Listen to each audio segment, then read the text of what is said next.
go.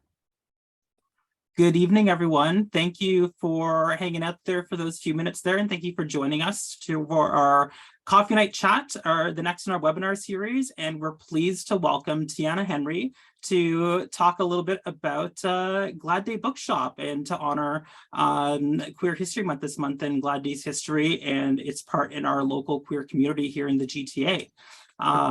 First, we would love to acknowledge the land that we're streaming from here tonight. So we'd like to acknowledge that we are streaming from the lands of the traditional territories of the Anishinaabe, the Haudenosaunee, and the Huron-Wendat. Our closest First Nation partners here in New York region are the Chippewas of Georgina Island, and it's important that we care for one another as they've cared for this land over many centuries and have allowed us the opportunity to participate and to interact with one another and to reap the benefits of this land and this gathering for hopefully centuries to come.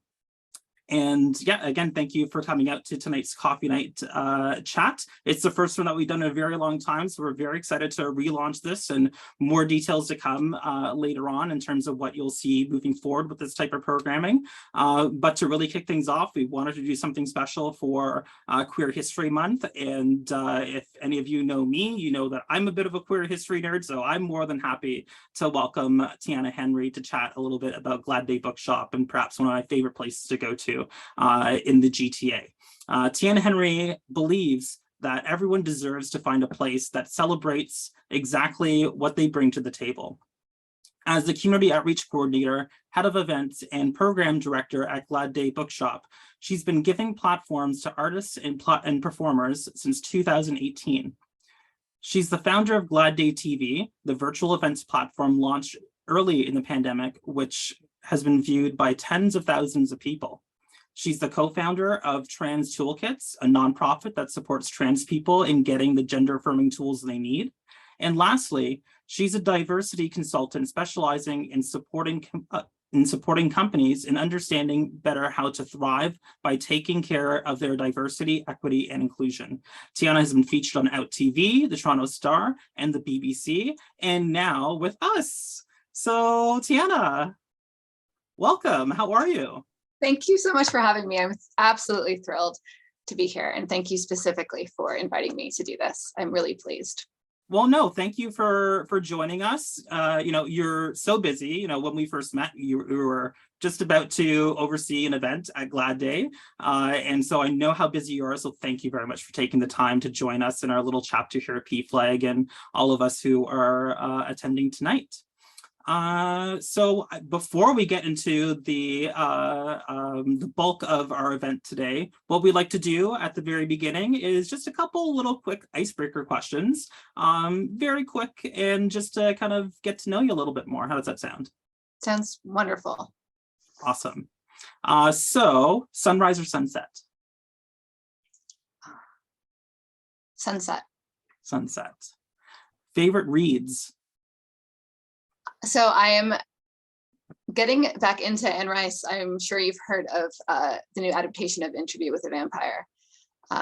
It is incredibly queer centered and really picks up where the film adaptation in the 90s could not. And it's incredible. And I highly recommend you watch this new show. It's really wonderful. So it inspired me to get back to Anne Rice's novels, which I read as a child, and rereading them as an adult. It's an incredibly different experience. So that's what I've been reading. Oh, okay. All right. We got a recommendation already, folks. Favorite cuisine?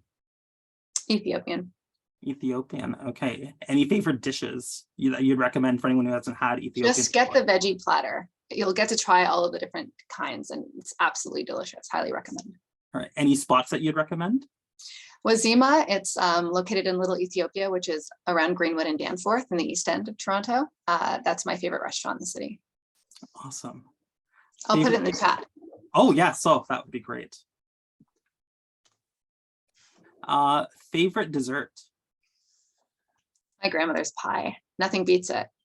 Oh, what kind of pie is it? Is it like any standard type of pie, or is it just like She can make any pie, but she excels at strawberry rhubarb.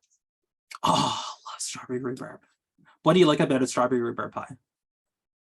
She makes the crust from scratch, and so really you can't really beat that. Store-bought just doesn't taste the same. Yeah, it's always a little soggy, on the soggy side, right? Mhm. Favorite film? Oh God, favorite film. Or if you got a short list, that's okay. It's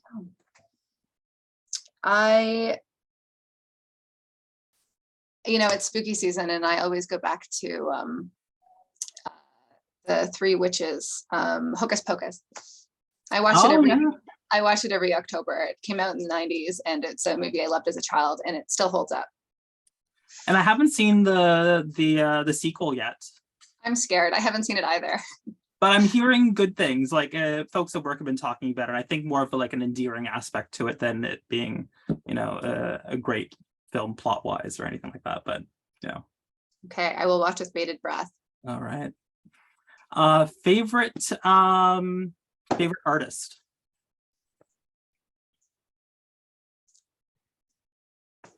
My dear friend Stacey Y is a Ukrainian musician and a folk artist, and I love her music. And she really incorporates politics with her art, and she inspires me every day. So Stacey Yurofeva is her name. Any particular lyric or song that's your favorite of hers? I can't understand a thing. It's all in Ukrainian, and I couldn't pronounce it. But I will link her in the chat so people can look at what she can do. She's incredible. Awesome. And finally, it is spooky season. Favorite Halloween costume? I think this year is going to be the best year. I have a pretty great Freddie Mercury in the works. So I think this year is going to be the best one yet. Awesome. All right. Well, you know what? I'm going to want to see the Freddie Mercury, honestly. I'll send it your way. Awesome. All righty. So thank you very much for allowing us to put you through the ringer there a little bit. Perfect. I loved it. And the floor is yours to share with us Glad Day's history and its journey and its evolution and its partner community. Wonderful. Thank you again for having me. I'm thrilled to be here. And I'm thrilled to meet you all and to share a little bit about Glad Day's history. So it is the world's longest surviving queer and trans bookshop.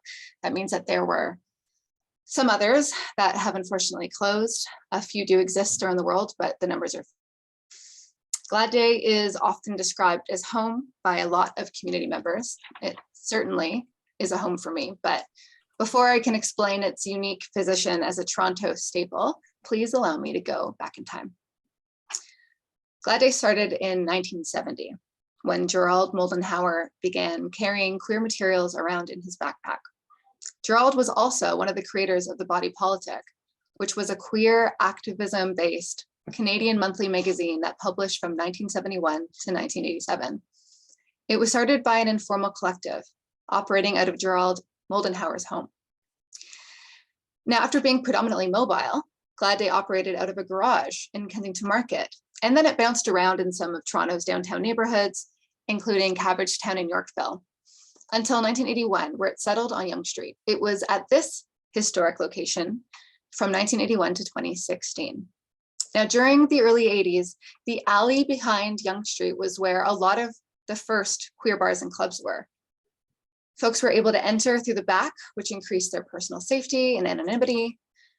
This was the queer zone before Church Street became the hub.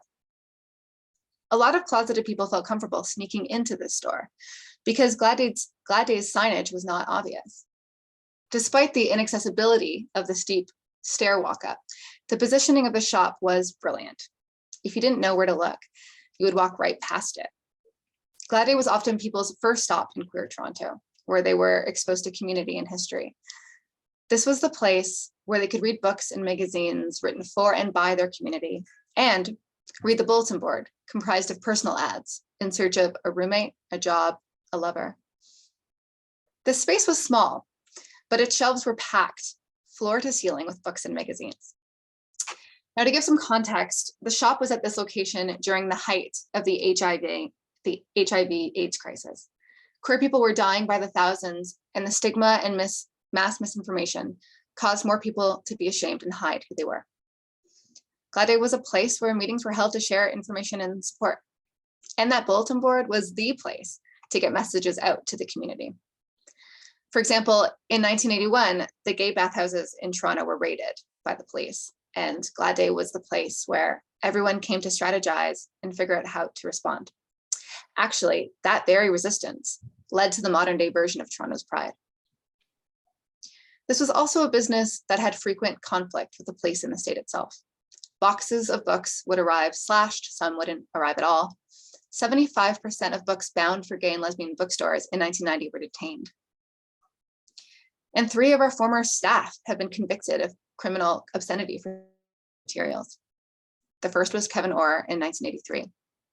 Orr was charged with possession of obscene material, 2 magazines named The Leatherman and Come Watch for the purpose of sale. He was found guilty on March 4th, 1983, and was granted a conditional discharge with 2 years probation. John Sis and Thomas Frank were later convicted in the 1990s for distributing Bad Attitude, a lesbian erotic magazine. Canada Customs had a watch list, which included many gay and lesbian bookstores. During the 1980s, there were 400 to 500 seizures at the border. The Border Patrol would use box cutters to cut into the books.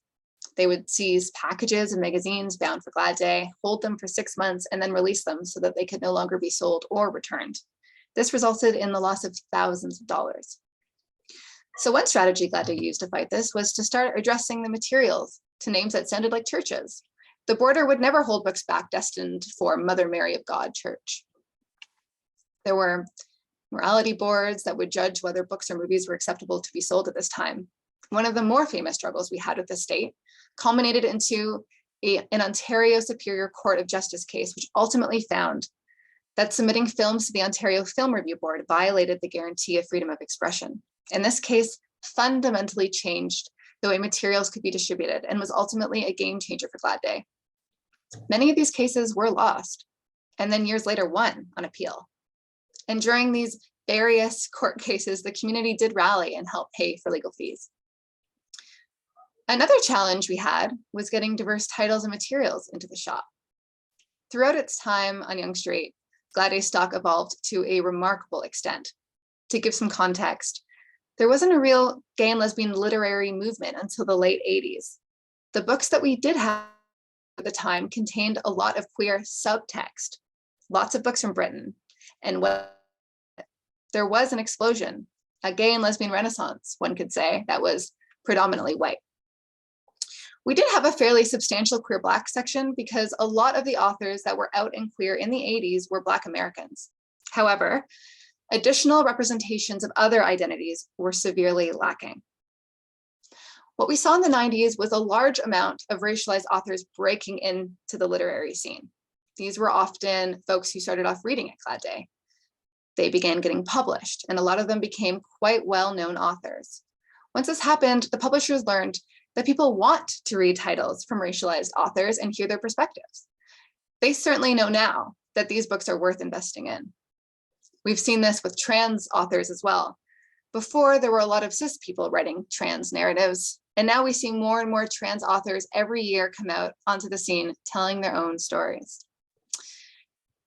There was also a gendered pattern of buying. Men tended to buy photo books, movies, whereas women would predominantly buy books. In the early 2000s, things changed dramatically with the rise of the internet and Amazon. Glad Day started losing their business to online outlets. Women started coming in less often because they could get ebooks for a lot cheaper. The men that used to buy DVDs and magazines would watch and read them on the internet. This led to Glad Day losing 80% of its revenue. Social media had replaced the need for the bulletin boards because folks could find each other online.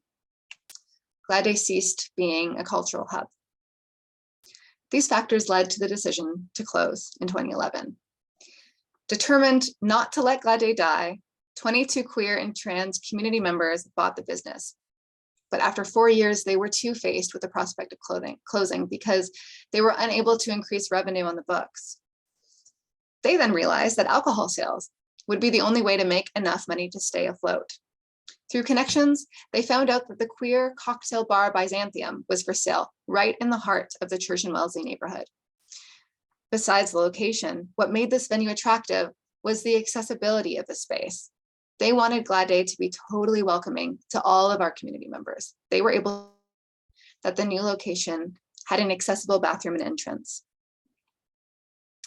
For the first 3 decades of Glad Day's existence, they would stock the titles that major bookstores would not, gave authors a voice where they had previously not been heard, and most notably, gave the queer community a place where shared language and culture were not hidden, but celebrated. Glad Day moved to street level in a much larger space, windows replacing walls, for the world to clearly see what we were no longer willing to hide. Now, at this current location, the shop also functions as a cafe, a bar, a restaurant, and a community space. I started working there 6 years ago. I applied for a bartender's position, thinking it would be great to work with queers after years of being the only out person at my previous jobs. What I didn't expect was for this job to fundamentally change my life. What is remarkable about this space is that it truly is the only safe space for countless people. During the day, you will find people working on their laptops, sipping tea, drinking coffee, reading a book, nothing out of the ordinary. But what makes this space unique is that many of these folks are non-binary, they're trans people, people who don't feel very comfortable at a Starbucks or a second cup. At Glad Day, we do not assume people's pronouns. We do not use gender terms like ma'am, guys, ladies, etc. Our bathrooms are not gendered. This doesn't seem like much, but it does make a huge difference in people's comfort and feeling of safety in a space.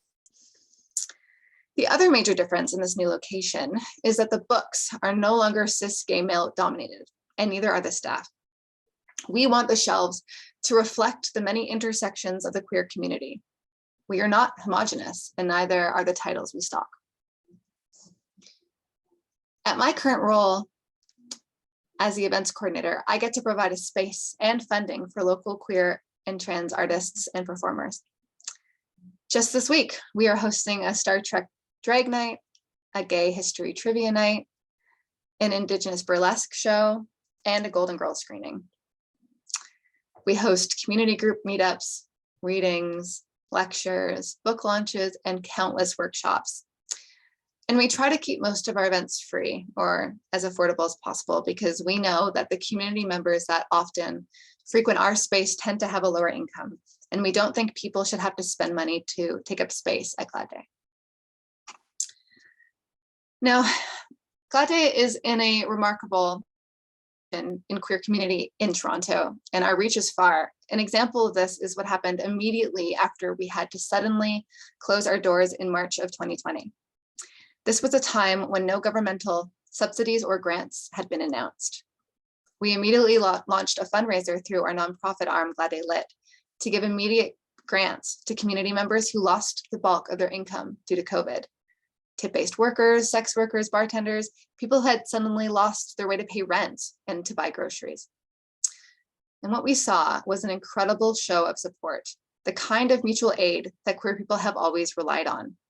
The hundreds of thousands of dollars we were able to raise in a short time was largely due to small donors, all community members. We also launched Glad Day TV, a virtual events platform that kept me busy throughout the deep days of the pandemic. It was a way for us to continue paying artists and performers. Despite now bringing back in-person events, we have continued our virtual platform as a way to work with and to reach folks that aren't able to access the physical space. Whether we are gathering in person or online, queers having a place to gather is so important. The vast majority of bars and bookstores on the planet are default majority heterosexual. Imagine not ever being surrounded by materials that reflect your experience and then suddenly finding a place that is made for you. I was lucky to be raised by progressive people in this big city that I didn't realize that the liberal bubble that I grew up in is not a common experience. Working at Glad Day made me aware of how fragile social change can be. That Ontario Justice case I mentioned, it wrapped up in 2004. This is not ancient history. The progress that we have made in a short time is incredible, but our neighbors to the south remind us that progress is not linear and that we must never become complacent. There used to be many queer bookstores and bars in North America. Too many of them have closed. I cannot guarantee that the pressures of capitalism won't eventually force Glad Day to close our doors, but I know from the sheer resiliency of our community that we will always exist in one iteration or another. Thank you very much.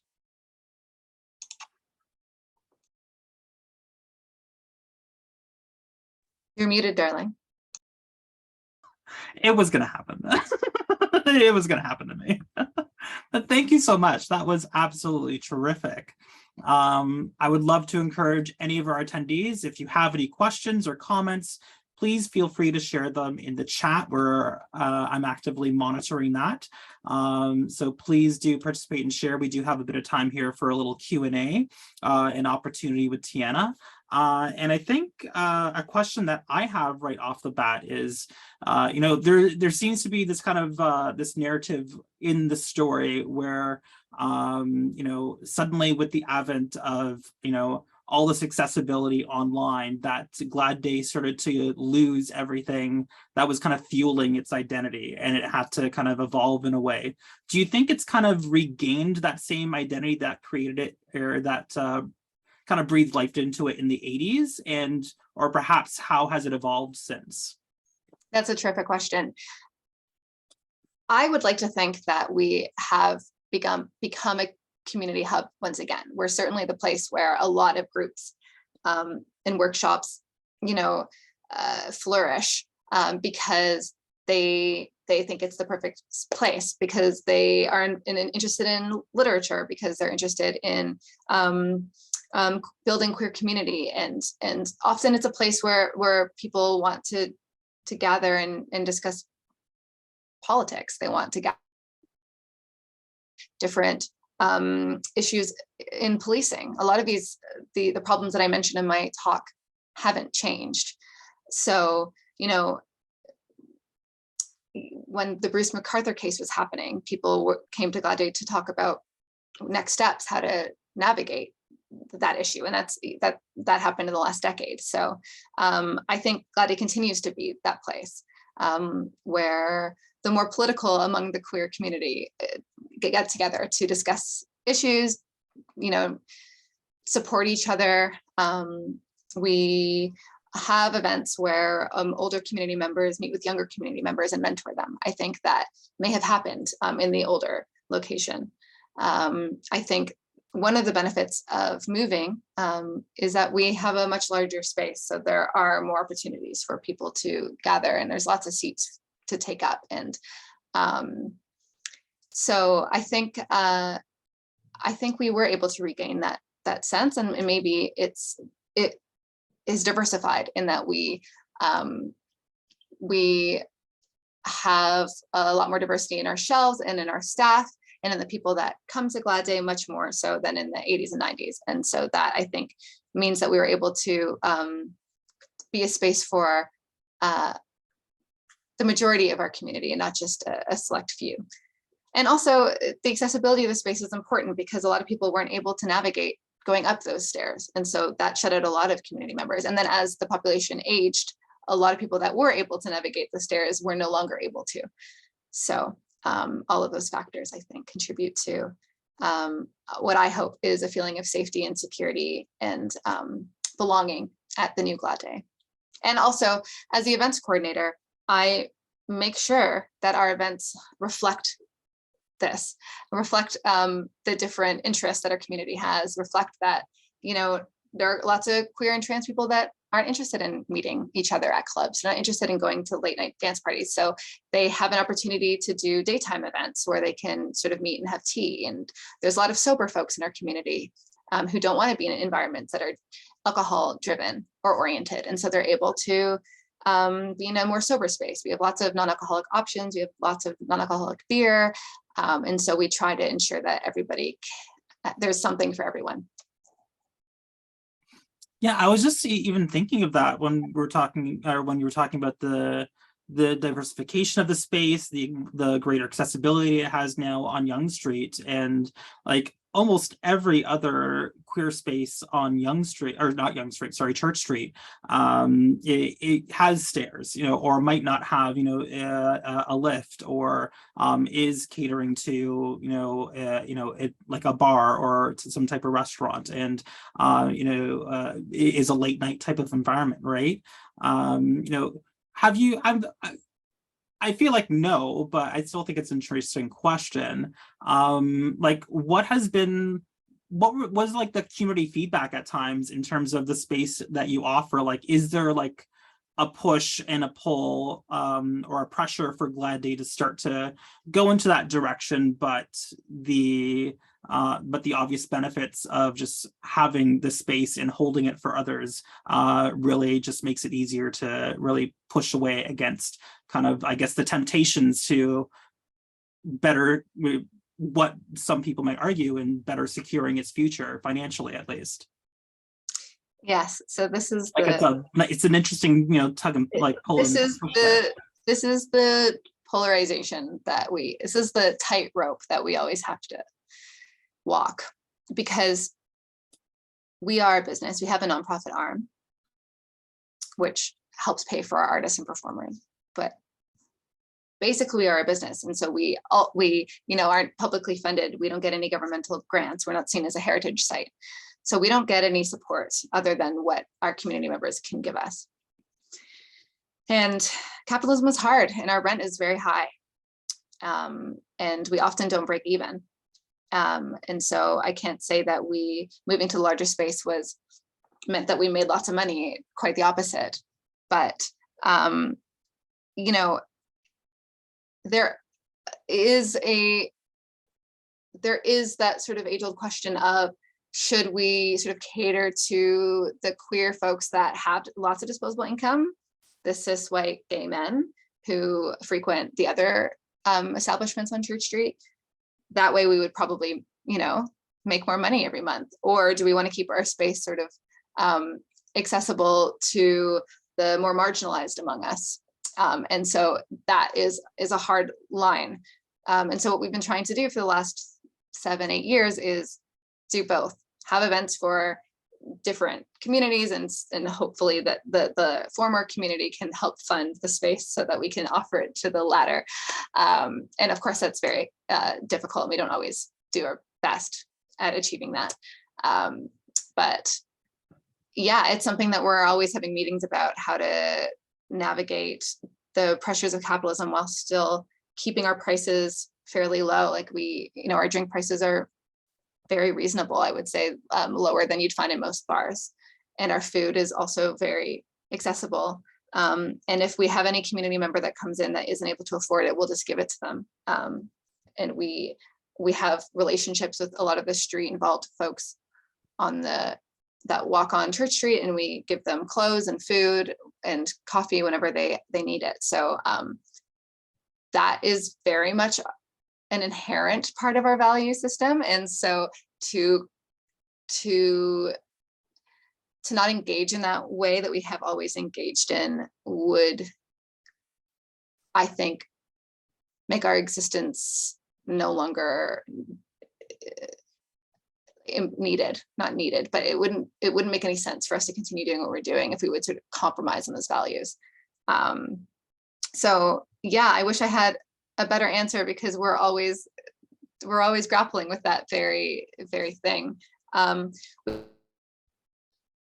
Glad Day patrons who used to come into the old shop in the 70s and 80s, the elders that have done a lot of work, have been around for a long time, and so they sometimes come into the shop and they make comments about how the shop doesn't look like what they remember it looking like, or how they wish there was more porn mags, which was quite made up quite the bulk of our revenue back in the day. They wish that there was more books written by and for white gay men, which is what they're used to. And so there is a bit of generational division there. Not making any generalizations, but that's been sort of the feedback we've gotten from the some of the older elders, because our shelves do not look like they used to, and that's quite intentional. And our events are, if you look at the event calendar, the most of them don't cater to that demographic either. So I think it's important, especially on Church Street, where you have majority cis gay male spaces, to have a space that that will take in among us that don't feel comfortable in those other venues. I think what's even interesting as well when you look at Glad Day's evolution is, it's the evolution that I think we hope society is on. The evolution outside of looking at our lived experiences, looking at culture, looking at our society through the lens of a cis white person, to put it frankly, and to consider others, and to consider other lived experiences, and to bring them in. Glad Day has certainly been at the forefront of really pushing the envelope in that regard. Do you feel a sense, and I know maybe even being in the Village in Church Street, one could argue and say that you're kind of in your own fishbowl in terms of trying to gauge what greater society looks like. But I'm sure, I think personally, Glad Day is even pushing the envelope on Church Street itself. Have you seen in the last couple of years Church Street even evolve to even keep up with Glad Day in that sense?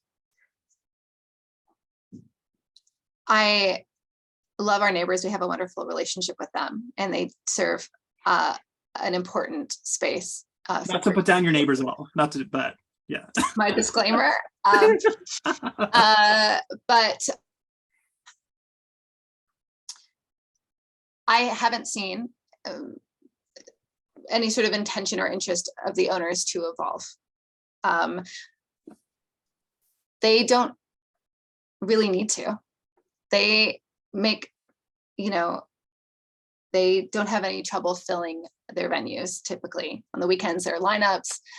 There is a huge need for events that they throw in spaces that they provide. So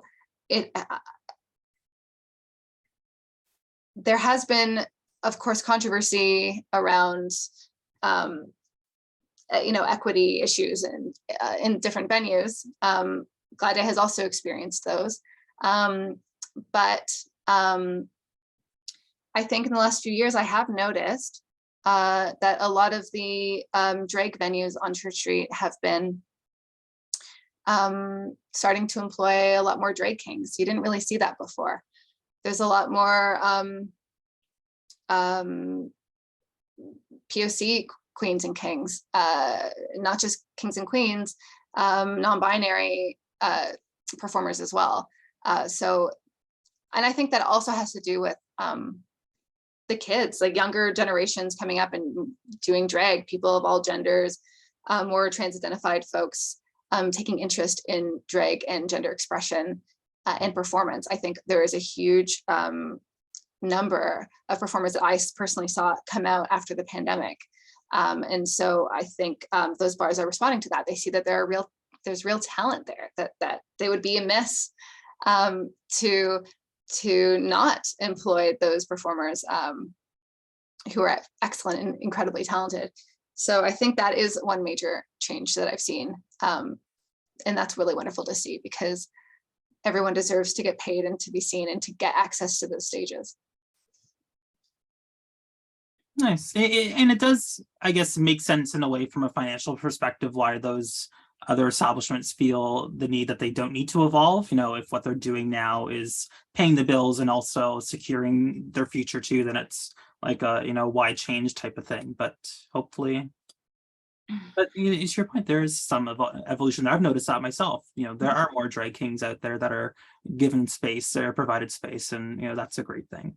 And that used to just happen at Glad Day, right? There was no other venue that would have, I mean, there are a couple in the West End maybe, but it was basically Glad Day in that neighborhood for sure that would always employ drag kings and other performers. And now in the last few years, I've seen other venues on Church Street employ them, and it's really a wonderful move. Mm-hmm. We do have a question here. I didn't realize that Glad Day doesn't always break even. Are there other queer organizations that help out Glad Day if needed? Thank you for your question, Riley. I think that most of the queer organizations that exist in the GTA will often reach out and host their events at Glad Day because they want to support us. They want to support a queer space. They believe in its vision and they want to collaborate. And so we have collaborated with, I think, every single organization that exists in one iteration or another. And so we work with Pflag 19 closely. We work with lots of different orgs in the GTA. And but I mean, typically queer organizations don't have a lot of extra money. So there isn't, but the Glad Day Lit fundraiser that we launched in March 2020 was absolutely shared by every single queer person that I've ever met in the city. And so that was a way sort of that we shared information and support, and they would share things for us and we would share things for them. And that's sort of a way that we've always sort of worked with different organizations very closely. Yeah. I think to wrap up, the one question that I think would be great to answer, you mentioned very early in your presentation that, I think we might have another question before I even wrap up. Oh no, Riley's response there, that makes a lot of sense. Thank you for sharing. Thank you very much, Riley. Earlier on, very early in your presentation, you mentioned that many people consider Glad Day home.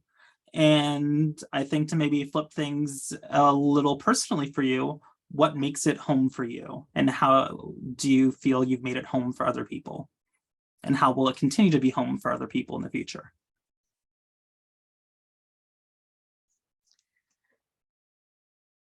I don't consider myself a very outwardly emotional person. I'm not one of the tender queers, for sure, but it's really hard not to be affected by the daily experiences I have at Glad Day. Like I said, I was hired as a bartender, and I did not expect to experience what I do on a daily basis. Honestly, it just, it's just another day at the office. But I'll give an example. When I first started, we had 1 or 2 GSAs, Gay Straight Alliances. I think the name has now evolved to something more inclusive. Visit groups, high school groups of queer and straight allies who would come and visit the space.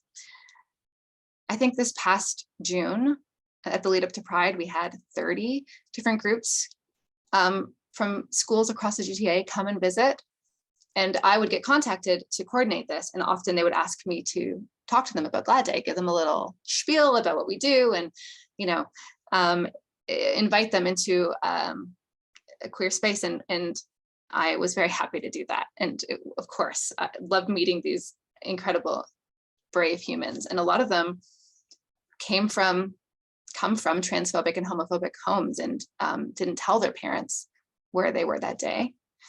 The teachers that were leading the kids into this space would take me aside and tell me that, their school is very homophobic, or they come from very homophobic families, difficult neighborhoods. This is the first time they've ever been to a queer space. First time that day, just like another of my Tuesdays. This was 30 kids, queer and trans kids, their first time ever in a queer space. And I'm the one inviting them into that. That is profound. That's hugely affecting. I'm so honored. So honored to be part of their, journeys or whatever. I'm just so thrilled that I get to have a little piece of that. Because they're our future. So that's just an example of what I've seen in terms of a real exponential growth in the number of younger people coming out at earlier ages because of social media, because of increased awareness, because of TikTok.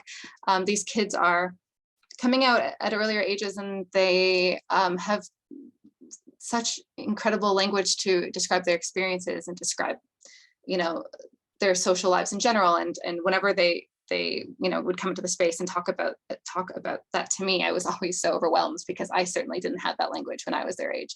And so that's a really great sign of how things are moving. But I always think about that when I think about how Glad Day is a home for me.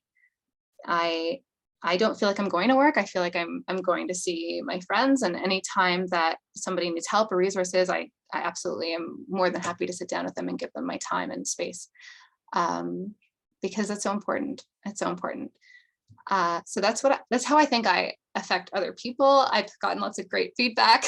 I can't speak for other people's experience of me, but I just feel so honored to get to be around my community every single day. I wouldn't have it any other way. Can't think of a better way to end, and that's just so heartwarming. School trips are going to Glad. That's amazing. And I think it's easy to look at things nowadays too, and to think that we're living amongst so much progress, but to understand that there are kids still out there who have not accessed a queer space before, who are not even telling their parents about where they're going because they're not out, and just the impact that space has on them. Like, that's just absolutely amazing. And yeah, like perfectly said, what an honor to do that. And thank you for continuing to do that for our community. It's the best. Thank you very much for having me. This is wonderful. No, thanks for coming. Just a quick programming note for everyone who's still here. This meeting is recorded, but we haven't recorded, obviously, anything in the chat. We'll go through and edit things out when needed, and it will land on YouTube as well. So if you wanted to view this again, share this with your friends and family. It's going to be available for all of them to view. So that's going to be phenomenal. And in terms of our coffee night chats, we're going to be launching again January through April, and we're partnering on a series on sexual health and wellness with some of our partners in York Region from Care Community Connections. And so we have a 4-part series just about sexual health and well-being. We're going to first talk about oppression and the heavy costs and what kind of our history has done to just the narrative around our sexual identities and our wellness and our well-being, and just really unpack all of that. We're going to take a crash course into sexual health. We're going to talk about prevention technologies and techniques like PrEP and PEP. And then we're going to end off our series in April with a talk on Party and Play, The Party Never Dies, and talking about harm reduction techniques there as well. So we're more than happy to bring that programming, and so happy to partner again with our partners from Care Community Connections. And Tianna, thank you again for all the work that you do. Thank you for just, continuing, Glad Day's history and, being a big part of its evolution. It certainly wouldn't be happening in the way that it is without you. And I think it's clear to everyone who is here today and who will listen to this and see this that, that is so true. Thank you. That's really lovely to hear. I really appreciate it. Thank you for having me. This has been great. Thank you everyone for coming. I'm really happy to share space with you all. Yeah, have a great night. Good night.